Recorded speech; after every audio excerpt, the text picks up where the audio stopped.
நந்தி காதில் வேண்டுதல் வைத்தால் அது நேராக சிவபெருமானிடம் சென்று சேருமாம்.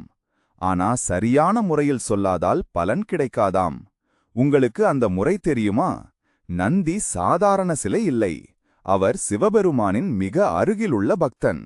நந்தி எப்போதும் சிவனை நேராக பார்த்தபடி இருப்பார். அதனால்தான் மக்கள் தங்கள் வேண்டுதலை நந்தியின் காதில் சொல்கிறார்கள். ஐதீகப்படி நந்தி உங்கள் வேண்டுதலை நேரடியாக சிவபெருமானிடம் கொண்டு சேர்ப்பார். சரியான முறை.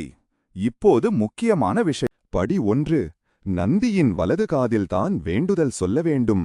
படி 2. அப்போது உங்கள் இடது கையால் நந்தியின் இடது காதை மறைக்க வேண்டும். ஏன் தெரியுமா? இதன் மூலம் நீங்கள் சொல்லும் ரகசியம் வேறெங்கும் சிதறாமல் நேரடியாக நந்திக்குச் செல்லும் என்பது ஐதீகம். படி 3. பேசும் முன் மெதுவாக ஓம் என்ற பிரணவ மந்திரத்தை சொல்ல வேண்டும். ஓம் என்பது பிரபஞ்சத்தின் முதற்சத்தம்.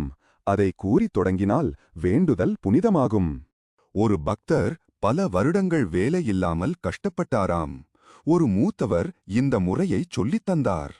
அவர் நம்பிக்கையுடன் ஓம் என்று கூறி நந்தியின் வலது காதில் தன் வேண்டுதலை சொன்னார். சில மாதங்களில் அவருக்கு நல்ல வேலை கிடைத்ததாம்.